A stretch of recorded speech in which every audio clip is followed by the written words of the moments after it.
Hi friends, welcome back to my channel. మీరు కనుక నా ఛానల్ ఫస్ట్ టైం చూస్తున్నారా అయితే సబ్స్క్రైబ్ చేసుకోండి. అలాగే పక్కనే ఉన్న బెల్ ఐకాన్ని క్లిక్ చేసేయండి ఫ్రెండ్స్. ఈరోజు ఎపిసోడ్ అయితే సూపర్గా అదిరిపోతుంది. ఇక్కడ స్కిప్ చేయకుండా మొత్తం చూడండి ఫ్రెండ్స్, అప్పుడే మీరు ఎంజాయ్ చేయగలుగుతారు. నచ్చినట్లయితే ఒక చిన్న లైక్ ఇచ్చి ఎంకరేజ్ చేసేయండి. ఇక ఎపిసోడ్లోకి అయితే వెళ్ళిపోదాం. ఎపిసోడ్ స్టార్ట్ అవగానే ఇక బాబుకి నిద్ర పుచ్చుతూ ఉంటుంది కావ్య. ఇక ఒక ఉయ్యాల కట్టి ఇంట్లో బాబుని జాగ్రత్తగా అందులో వేసి ఇక ఉయ్యాలని ఊపుతూ పాటలు పాడుతూ ఇక జోల పాటలు పాడుతూ ఉంటుంది. ఇక రాజ్ అయితే ఇక ఆ రకంగా కావ్య పాడుతూ ఉంటే రాజ్ కూడా ఒక చిన్న పిల్లవాడి మాదిరిగా ఇక తను కూడా నిద్రలోకి జారుకుంటాడు. ఇక అదేవిధంగా బాబుని ఇక అలానే ఊపుతూ ఊపుతూ ఉంటుంది ఇక కావ్య. ఒక్కసారిగా రాజ్కి మెలకువ వస్తుంది. మెలకువ చూడగానే ఇక అప్పటికే 12 దాటిపోతుంది. కానీ కావ్య మాత్రం ఆ పసిబిడ్డ ఇక పూర్తిగా నిద్రపోయే వరకు తన నిద్రని పక్కన పెట్టేసి ఆ బాబుని ఇక ఏదో రకంగా నిద్రపుచ్చడానికి ప్రయత్నం చేస్తూనే ఉంటుంది. రాజ్ అయితే మనసులో చాలా ఫీల్ అవుతాడు. బిడ్డని తీసుకొచ్చాను కానీ ఇక బిడ్డకు సంబంధించిన ఏ విషయం కూడా ఇక నేను చేయకుండా అన్ని కళావతి చేస్తుంది. అసలు కళావతిని నేను నిజంగా చాలా బాధ పెట్టాను. వేరొకరు కళావతి స్థానంలో ఉంటే ఈ పాటికి చాలా గొడవలే జరిగేవి. కానీ నిజానికి కనీసం కళావతి ఒక్క మాట కూడా నన్ను ఏమీ అనలేదు అని చెప్పి రాజ్ అయితే తన మనసులో ఇక అనుకుంటూ ఉంటాడు. ఇక వెంటనే కావ్య రాజ్ వంక చూస్తుంది. చూసేసరికి రాజ్ ఇక కూర్చొని ఉండటం, ఏమైంది, మీరు నిద్రపోయారు కదా, మళ్ళా లేచి చూస్తున్నారేంటి, ఈ బాబు నిద్రపోయాడు, ఇక మీరు కూడా పడుకోవచ్చు అనగానే ఇక ఏమీ అనలేక రాజ్ అయితే ఇక వెంటనే పడుకుంటాడు. ఇక వెంటనే ఏమండి అని చెప్పి పిలుస్తుంది కావ్య. ఇక వెంటనే ఏంటి అని చెప్పి అనగానే, ఇప్పటికైనా చెప్పండి, ఆ బాబు పసివాడు, వాడికి నోరు లేదు, వాడికి ఏం కావాలో అన్నా వాడు ఏడుపుతోనే చెప్తాడు. వాడికి ఇప్పటికైతే కడుపు నిండా ఇక ఉగ్గు ఉంది, కంటి నిండా నిద్ర ఉంది. కానీ రేపటి రోజున వాళ్ళ అమ్మ మీద వాడికి బెంగ వస్తుంది. ఖచ్చితంగా ఇంతింత పసిబిడ్డల్ని ఒక్క తండ్రే చూసుకోవాలంటే చాలా కష్టం. అలాంటిది ఆ పసిబిడ్డకి, నోరు లేని బిడ్డకి మీరు మీరే అన్నీ చూసుకుంటానని చెప్తున్నారు. కానీ ఆ బిడ్డ మనసులో ఏముందో మీరు తెలుసుకోలేకపోతున్నారు. ఒక ఆడపిల్లగా ఒక పసిబిడ్డకి ఇక తల్లి స్థానం ఎంత ఇంపార్టెంటో నాకు బాగా తెలుసు అని చెప్పి ఇక కావ్య అంటుంది. ఆ మాటలకి రాజ్ ఇక అన్ని మాటలు వింటాడు. కానీ లోపల ఎంత చెప్పాలని ఉన్నా చెప్పలేక, నేను ఎప్పటికీ ఈ విషయం చెప్పలేను, తల్లి తండ్రి అన్నీ నేనే ఆ బాబుకి అని చెప్పి అంటాడు. ఇక వెంటనే కావ్య, మీరు నోరు విరిచి ఎప్పుడు చెప్తారో అప్పుడు వరకు నేను కూడా ఈ ప్రశ్న అడుగుతూనే ఉంటాను, ఆ బిడ్డ తల్లి ఎవరని అని చెప్పి ఇక అక్కడి నుంచి కావ్య కూడా నిద్రపోతుంది. ఇక నెక్స్ట్ డే మార్నింగ్ అవుతుంది. కావ్య తన పనులు యథావిధిగా ఎంత లేటుగా పడుకున్నా పొద్దున్నయ్యేసరికి అందరికీ కూడా కాఫీలు, టీలు, టిఫిన్స్ అన్నీ అరేంజ్ చేస్తుంది. ఇక పసిబిడ్డకి కావలసిన పనులన్నీ కూడా కావ్య చేస్తుంది. ఇక వెంటనే ఇంట్లో వాళ్ళందరూ కూడా ఎవరి పనుల్లో వాళ్ళు మునిగిపోతూ ఉంటే ఇంతలో సుభాష్ గారు వస్తారు ప్రకాశంతో. ఇక ఆ అలంకృత ఆర్డర్స్ మనకి ఎందుకు రాలేదు, మధ్యలోనే ఆగిపోయేంట్రా ప్రకాశం అని చెప్పి అడగగానే, అన్నయ్య అదంతా నేను చూసుకుంటాలే అన్నయ్య, ఖచ్చితంగా ఆఫీస్లో నేను అన్నీ పంపించేస్తాను, ఆర్డర్స్ అన్నీ మనకే వస్తాయి అని చెప్పి ఇక అంటూ ఉంటే వెంటనే దానిలక్ష్మి సీరియస్గా వస్తుంది. వచ్చి ఏంటండి, ఏంటి విషయాలన్నీ దాచిపెట్టి కవర్ చేసేసి ఇక అందరి దగ్గర రాజ్ ఎలాంటి నష్టాన్ని తీసుకురాలేదు అని చెప్పి అందరి ముందు నిరూపణ చేద్దాం అనుకుంటున్నారా అని చెప్పి అంటుంది.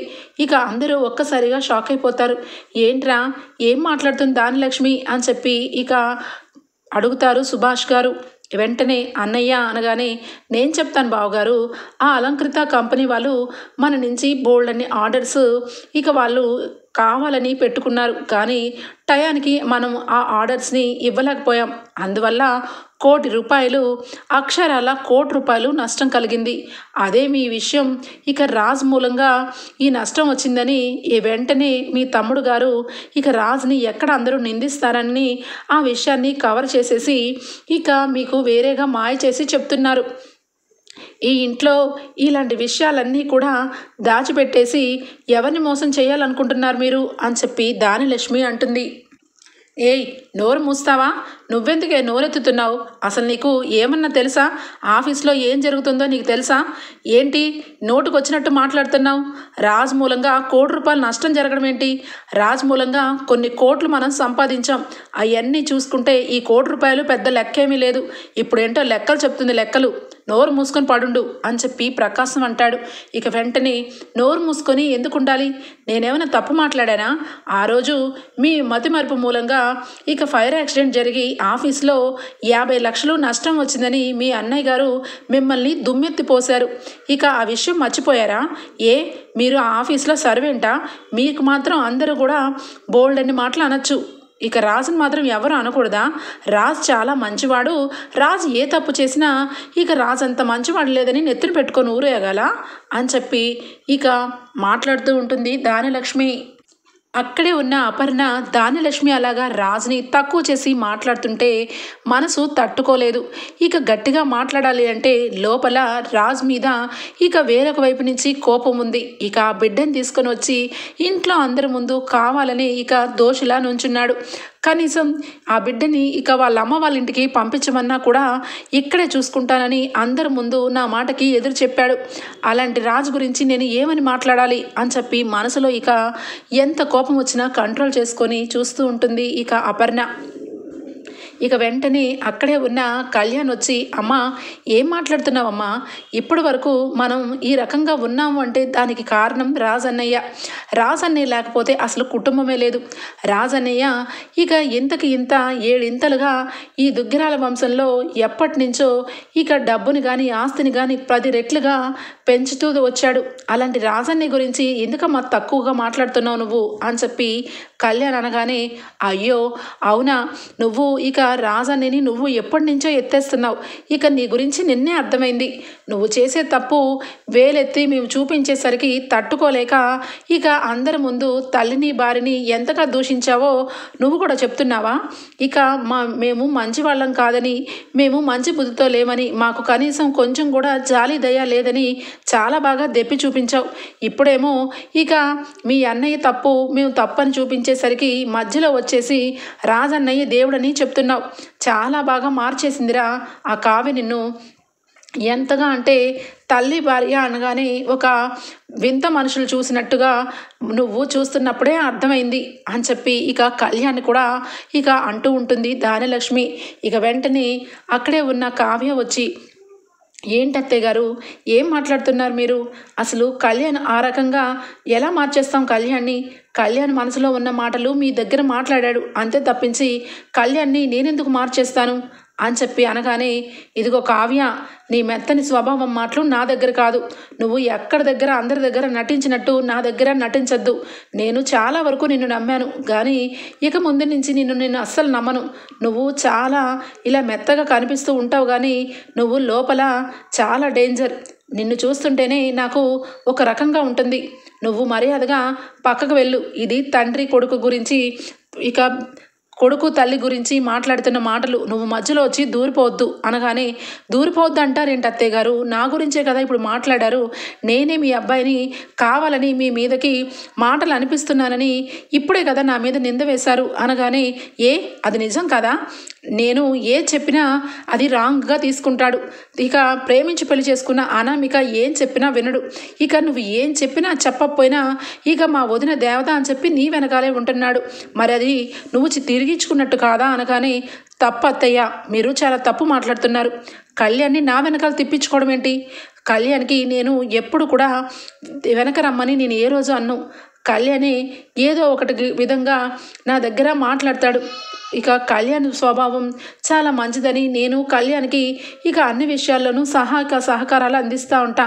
అంతకు మించి మీరు అన్నట్టుగా నేను కళ్యాణ్ నేను నా గురించి నేనేమీ మార్చలేదు అని చెప్పి ఇక కావ్య అంటూ ఉంటుంది. ఇక ఏమంటే ఏంటి కళ్యాణ్ని నువ్వు మార్చలేదా? కళ్యాణ్ని నువ్వు మార్చకపోతే కళ్యాణ్ ఆఫీస్కి ఎందుకు వెళ్ళడు? కళ్యాణ్ ఆఫీస్కి వెళ్ళాలని నాకు అలాగే అనామికకి ఈ కుటుంబ సభ్యులందరికీ ఉంది.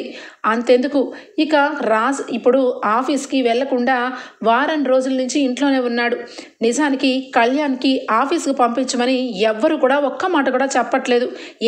నువ్వు కళ్యాణ్ చాలా మంచిగా అభివృద్ధిలోకి రావాలి, కళ్యాణ్ చాలా మంచివాడని చాలా కూతలు కూస్తూనే ఉంటావు కదా, మరి కళ్యాణ్ని ఆఫీస్కి పంపించాలని నీకు ఎందుకు అనిపించలేదు చెప్పు అని చెప్పి నిలదీస్తుంది దానిలక్ష్మి. ఇక వెంటనే అపర్ణకి అప్పటి వరకు కంట్రోల్ చేసుకున్న కోపం అంతా ఒక్కసారిగా ఇక దానిలక్ష్మి ఏం మాట్లాడుతున్నావు? ఇక్కడ జరిగే సందర్భానికి కళ్యాణ్కి ఏమన్నా సంబంధం ఉందా? నీ మనసులో నీ ఇష్టాచ్చినట్టుగా అవతల వ్యక్తి మీద నిందలు మోపడం కరెక్ట్ కాదు. కళ్యాణ్ని ఆఫీస్కి వెళ్ళాలి అని అనిపిస్తే కళ్యాణ్ వెళ్తాడు. కళ్యాణ్ ఏమీ చిన్నపిల్లవాడు కాదు. ఇదే విషయం చాలాసార్లు ఈ ఇంట్లో డిస్కషన్ జరిగింది. వాడు మొహం మీదే చెప్పాడు, నేను ఆఫీస్కి వెళ్ళలేను, నాకు దాని మీద శ్రద్ధ లేదు, నేను కవిత్వాల వైపే నేను ఉంటానని వాడి మనసులో ఉన్నమాట కుండ బద్దలు కొట్టినట్టు చెప్పాడు.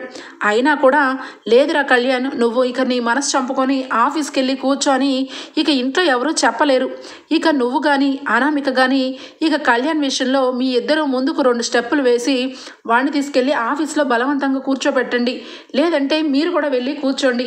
అంతేగాని కావాలని ఆఫీస్ని నీ ఇష్టానికి ఎవరు ఇక్కడ కళ్యాణ్ని ఆపట్లేదు అని చెప్పి అనగానే, చాలా బాగా మాట్లాడావు అక్క, నిజంగా చాలా బాగా మాట్లాడావు. కానీ ఒకప్పుడు ఇక బావగారే ఆఫీసుకు సంబంధించిన విషయంలో ఇక ఇంట్లో నా భర్తని దూషించారు. మరి అప్పుడు దూషించినప్పుడు ఇప్పుడు రాజు మూలంగా ఇంత ₹1,00,00,000 నష్టం వచ్చింది. ఇక ఈ వారం రోజులకే ₹1,00,00,000 నష్టం వస్తే తర్వాత ఆఫీసే ఎత్తేసే పరిస్థితి వస్తుంది.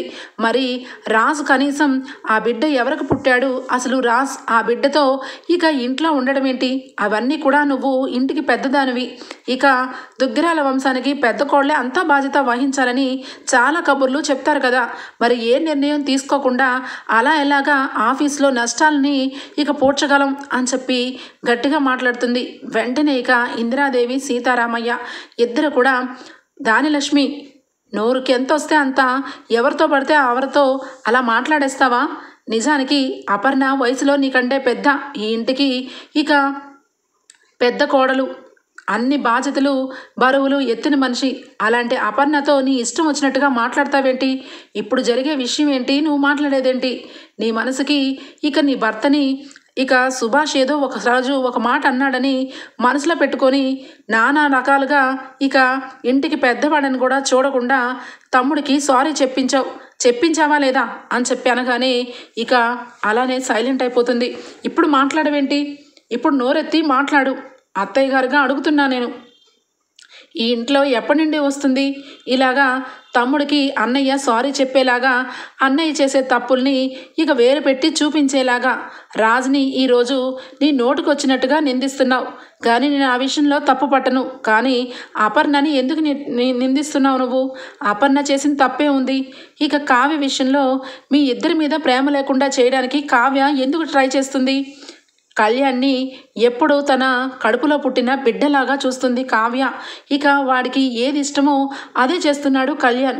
ఆ విషయంలో నువ్వు ఎన్ని మాటలు చెప్పుకోవాలన్నా కళ్యాణ్కే చెప్పుకోవాలి తప్పించి ఇంట్లో వాళ్ళందరి మీద నువ్వు విరుచుకు పడకూడదు అని చెప్పి అనగానే దెబ్బకి సైలెంట్ అయిపోతుంది. ఇక వెంటనే దానిలక్ష్మి ఇక వెంటనే రుద్రాని వచ్చి ఇక ఇదే అదునుగా ఈ ఆఫీస్ గోల, ఈ ఆఫీస్ హడావుడిలో నా కొడుకు గురించి ఎవరైనా పాజిటివ్గా ఆఫీస్కి పంపిస్తారేమోనని, ఒరేయ్ ఇంట్రా చూస్తున్నావు, వెళ్ళి అక్కడ నుంచో, ఇక ఇంట్లో ఇక మనుషులు కావాల్సిన అవసరం వచ్చింది. రాజేమో ఆ బెడ్రూమ్లోనే ఆ బాబుతో ఉండిపోతున్నాడు, ఇటు కళ్యాణ్ ఏమో కవిత్వాలని చెప్పి రోడ్ల మీద తిరుగుతున్నాడు, ఎటొచ్చి ఖాళీగా నువ్వే ఉన్నావు కాబట్టి ఖచ్చితంగా నిన్ను ఆఫీస్కి రమ్మంటారు అని చెప్పి అనగానే ఇక వెంటనే రాహుల్ అయితే ఇక మధ్యలోకి వచ్చి నుంచుని ఉంటాడు. ఇక వెంటనే ఇందిరాదేవి సీతారామయ్య బాగా ఆలోచన తీసుకుంటారు. అందరూ కూడా ఇక వినండి, నేను అలాగే నా భర్త మేమిద్దరము కలిసి ఈ ఇంటికి సంబంధించిన నిర్ణయాన్ని ఒకటి తీసుకున్నాం అని చెప్పి అంటుంది. ఆ మాటలకి అందరూ ఆశ్చర్యంగా చూస్తారు. ఏంటి ఆశ్చర్యపోతున్నారా? ఏ పెద్దవాళ్ళగా మేము నిర్ణయం తీసుకోకూడదా? మా నిర్ణయం ఇక ఏంటని అనుకుంటున్నారా? ఈ ఇంటికి ఇక చెట్టంత మనిషి, ఇంటికి పెద్ద మనిషి ఆయన ఉన్నప్పుడు ఆయన ఆలోచనే తీసుకోవాలి. ఇప్పుడున్న సిచ్యువేషన్ ప్రకారం రాజ్ ఆఫీస్కి వెళ్ళలేడు. ఎందుకంటే అపర్ణదేవి వాడిని ఒక అతిథిగా ఇంట్లో ఉండమంటుంది తప్పించి ఇంటి వంశానికి చెందినవాడు కాదని ఇక డిసైడ్ చేసింది. రాజ్ కూడా ఆ ఆమోదానికి ఇక వెంటనే తల వంచాడు. కాబట్టి రాజ్ ఆఫీస్కి వెళ్ళలేడు. మరి రాజ్ స్థానంలోకి ఎవరు వెళ్తే ఆఫీస్ని ఇక మంచిగా ఇన్నాళ్ళ మాదిరిగానే నడిపించగలిగే సత్తా ఎవరికుంది అని చెప్పి అడగగానే ఇక ఎవ్వరు కూడా ఒక్క మాట కూడా ఎత్తలేరు. నోరు తేలేసుకొని చూస్తూ ఉంటుంది ఇక దానిలక్ష్మి. వెంటనే చెప్పు దానిలక్ష్మి, నువ్వు అన్నావు కదా ఇక రాజ్ ఇంట్లో ఉంటే నా కొడుకుని పంపించమని అన్నావు కదా. ఏ కళ్యాణ్, నువ్వు ఈ రోజు నుంచే ఆఫీస్కి వెళ్తావా అని చెప్పి అడుగుతుంది ఇందిరాదేవి. ఆ మాటలకి ఇక కళ్యాణ్ అయితే, అది నానమ్మ నన్ను క్షమించాలి, నేను ఆఫీస్కి వెళ్ళలేను. ఎందుకంటే నిజానికి ఆఫీస్కి నాకు ఎలాంటి సంబంధము లేదు. చిన్నప్పటి నుంచి నేను కవిత్వాలంటూ ఇక కాలయాపన చేశాను తప్పించి ఆఫీస్ వర్క్ నాకు ఏమీ తెలియదు. ఎప్పుడు కూడా రాజన్నయ్యే ఆఫీస్లో వర్క్ అంతా చేసేవాడు. నేను ఎప్పుడైనా వెళ్ళినా ఏదో నార్మల్గా కూర్చొని వచ్చేసేవాడిని తప్పించి కనీసం అందులో అకౌంట్స్ కానీ ఏవి కూడా నాకు రావు. నన్ను క్షమించండి అని చెప్పి అనగానే, ఏంటి దానిలక్ష్మి, నువ్వు సమాధానం చెప్పవా? చెప్పు. నువ్వు ఇక నీ కొడుకుని ఎవరు పట్టించుకోవట్లేదని అన్నావు కదా, నీ కళ్ళ ముందే అడిగాం, మరి నీ సమాధానం ఏంటి అనగానే, ఏంట్రా కళ్యాణ్, ఏం మాట్లాడుతున్నావు? ఇప్పుడున్న సిచ్యువేషన్లో నువ్వు ఆఫీస్కి వెళ్ళాలి. ఎప్పుడు వర్క్ రాదు అంటే ఎప్పటికీ రాదు. వెళ్ళి నేర్చుకొని ఆఫీస్ని రాజ్లాగే నువ్వు కూడా కష్టపడిరా అని చెప్పి అనగానే, లేదమ్మా, నేనైతే ఆఫీస్కి వెళ్ళను.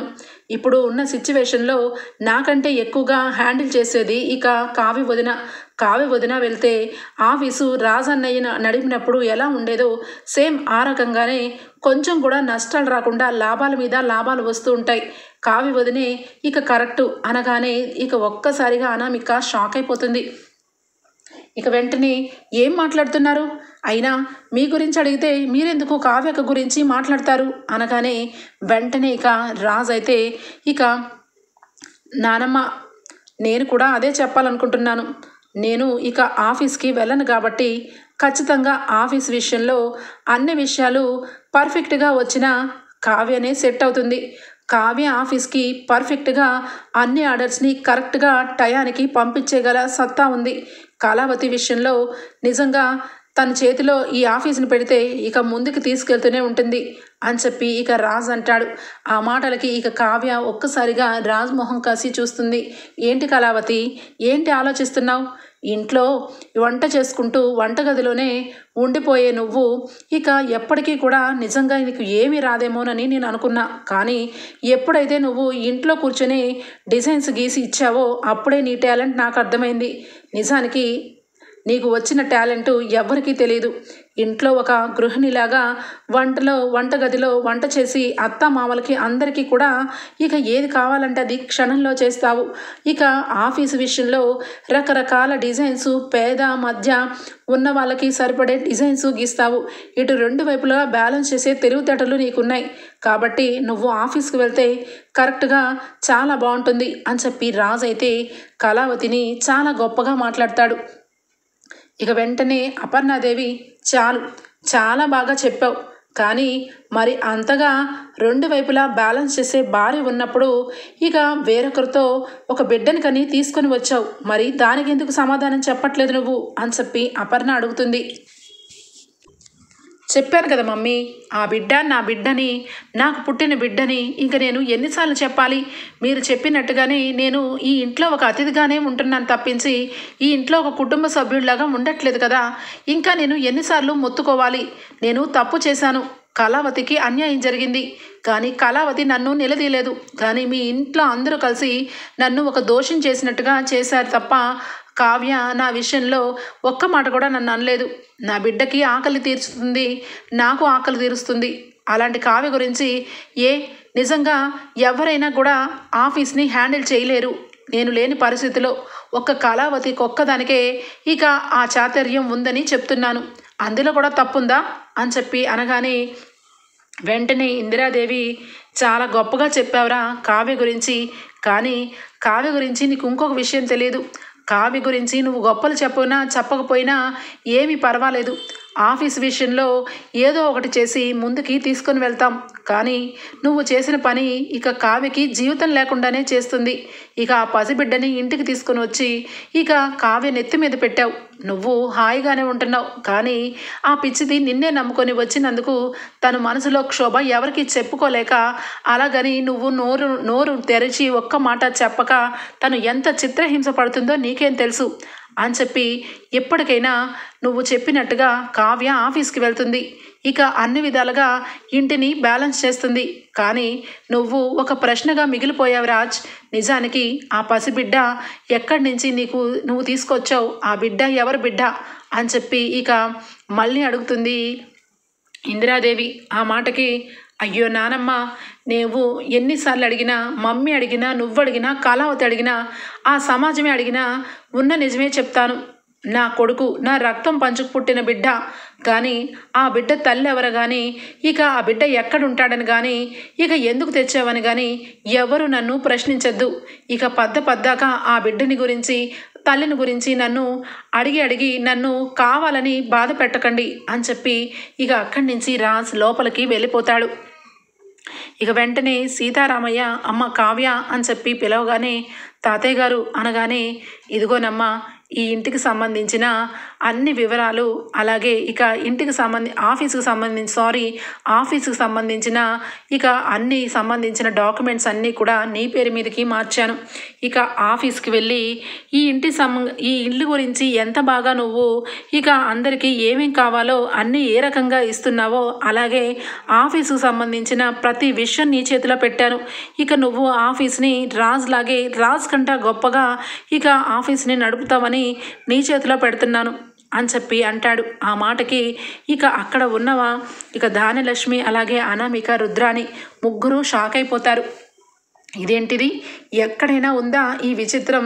ఒక పక్క భర్త తప్పు చేస్తే భర్తని ఇక నిందించకుండా ఇక మెల్లగా ఇక్కడిక్కడే తిరుగుతూ ఇక పెద్దవాళ్ళ దృష్టిలో పడి చివరాఖరికి కోటకే ముడివేసింది ఈ కావ్య. ఈ కావ్య తక్కువది కాదు.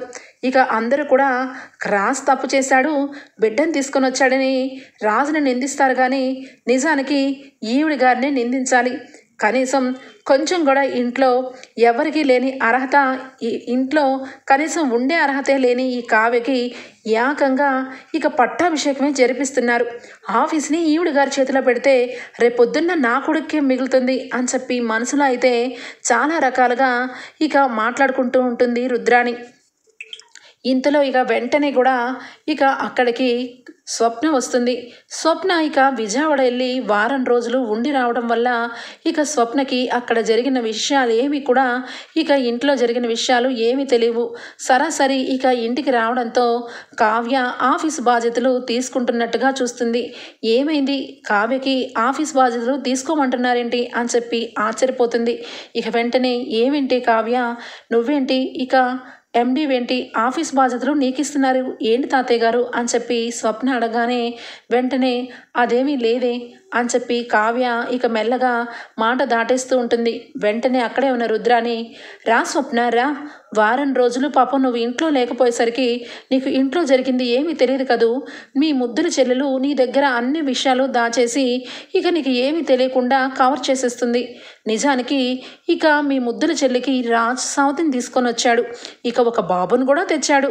ఇక మీ చెల్లి కనవసరం లేదు, ఆ బాబుకే ఆయాలాగా అమ్మలాగా అన్ని విధాలుగా బాగానే సరిపెట్టుకుంటుంది. ఎందుకో తెలుసా, ఈరోజు ఇంత పెద్ద ప్రాపర్టీకి సంబంధించిన అన్ని విషయాల్లోనూ మీ కావ్య చేతిలో పెడతారని. పెట్టేశారు సగం, ఇంకా సగం ఉంది అనగానే ఇక వెంటనే అత్తయ్య అని చెప్పి గట్టిగా అంటుంది స్వప్న. ఏంటి అరుస్తున్నావు, ఇది నిజం, కావాలంటే మీ చెల్లిని అడుగు అనగానే, ఏంటి కావ్య, ఏంటి నోటికి వచ్చినట్టుగా ఆవిడ గారు మాట్లాడుతుంటే నువ్వేంటి సమాధానం చెప్పవు? రాజు గురించి అంత ఘోరంగా మాట్లాడుతుంటే నోరెత్తి నువ్వు ఇక ఒక్క మాట కూడా మాట్లాడవేంటి? ఇక ఆయన కొడుకు, ఆవిడ కొడుకు గురించి ఎవరు ఎన్ని రకాల మాట్లాడినా నోరెత్తి మాట్లాడకూడదు. ఎందుకంటే అందరికీ తెలుసు ఇక కొడుకు చాలా చెడ్డవాడని. కానీ రాజ్ అలా కాదు. రాజ్ చాలా మంచివాడు. రాజ్ ఈ రకంగా చేశాడంటే నమ్మలేకపోతున్నాను. నిజం చెప్పవే, రాజ్ ఎక్కడున్నాడు? అసలు రాజ్ ఒక బిడ్డను తీసుకురావడం ఏంటి అని చెప్పి ఇక వెంటనే కూడా గట్టిగా నిలదీస్తుంది ఇక స్వప్న మాటలకి ఇక కావ్య ఇక ఏమీ అనలేక, అవునక్క, మీ అత్తగారు చెప్పింది నిజమే. ఆయన ఒక బిడ్డను తీసుకొని వచ్చారు. ఆయన బిడ్డంట, ఆయనకు పుట్టిన బిడ్డంట. ఇక ఆయన ఇంట్లో అందరి ముందు ఆ బిడ్డను తీసుకొని వచ్చి ఆ బిడ్డ తల్లి ఎవరో చెప్పకుండా ఇక ఇంట్లోనే ఒక అతిథిగా మాత్రంగా ఉంటున్నారు తప్పించి నోరు తెరిచి ఆ బిడ్డ గురించి ఎవరికి ఏమీ చెప్పట్లేదే అని చెప్పి బాధపడుతూ చెప్తుంది. ఇక వెంటనే స్వప్న బ్యాగు కింద పడేసి, ఎందుకు చెప్పడు? అయినా బిడ్డను తీసుకొని వచ్చినప్పుడు బిడ్డ తల్లి గురించి చెప్పకపోవడం ఏంటి? నేను ఎలా అడుగుతానో చూడు అని చెప్పి వెంటనే సరాసరి ఇక రూమ్లోకి వెళ్తుంది. అప్పటికే ఇక రూమ్లో ఇక బాబు పడుకొని ఉంటాడు. ఇక రాజ్ అయితే ఇక వాష్రూమ్లోకి ఉంటాడు. వెంటనే ఆ బాబుని చూసి ఒక్కసారిగా షాక్ అయిపోతుంది స్వప్న. ఏంటి అసలు ఈ బాబు ఏంటి ఇక్కడున్నాడు అని చెప్పి స్టన్ అయిపోతుంది. ఇంతలో రాజ్ వస్తాడు. రాజ్ రాగానే ఆ బిడ్డని ఎత్తుకొని, ఏంటి రాజ్, ఏంటి సంగతి? అసలు నువ్వు నిజంగా సైలెంట్ కిల్లర్వి కదా అనగానే వెంటనే రాజ్ ఆశ్చర్యపోతాడు. ఇక వెంటనే స్వప్న, ఈ బిడ్డని తీసుకుని వచ్చి నీ బిడ్డని చెప్పావా? చాలా గ్రేట్ నువ్వు.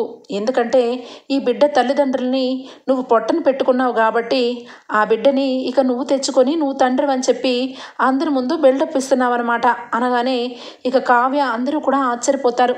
స్వప్న అలా మాట్లాడేసరికి, ఏంటక్క, ఏం మాట్లాడుతున్నావు నువ్వు అనగానే, అవునే, ఈ బిడ్డ నా ఫ్రెండ్ బిడ్డ.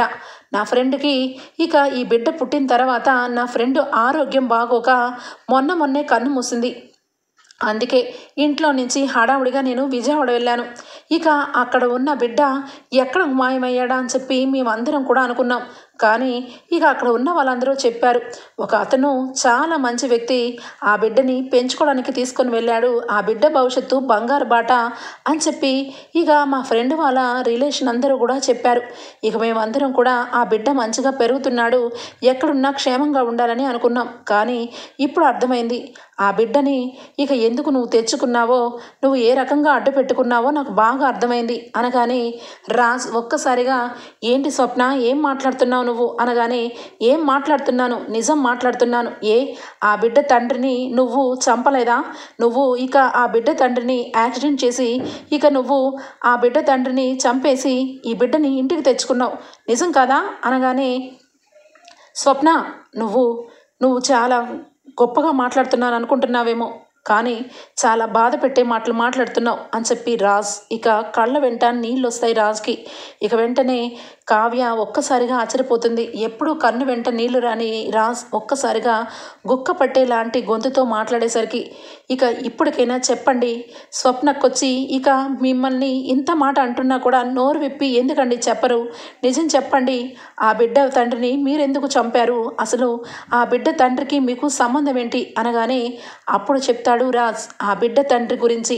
ఇక ఆ బిడ్డ తండ్రి నా ఫ్రెండ్ని నేనెందుకు చంపుతాను? కానీ అది అనుకోని పక్షంలో జీవితాలు తారుమారు అయిపోతాయంటే ఇదే.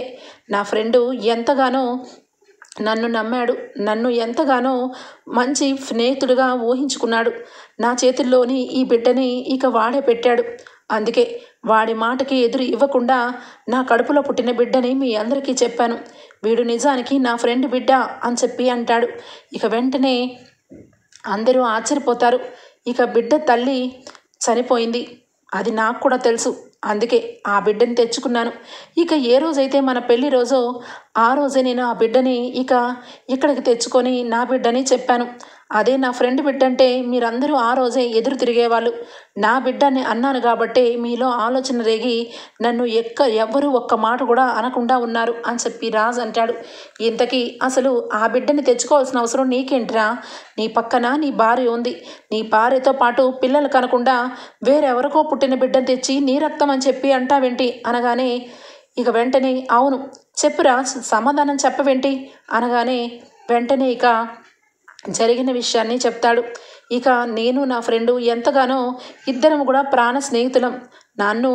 నా ప్రాణాలు కాపాడడానికి నా ఫ్రెండు ఇక నా దగ్గరకు వచ్చి వాడు చావుకి దగ్గరకు వెళ్ళిపోయి చావుని దూరం చేశాడు నన్ను అనగానే ఆశ్చర్యపోతారు.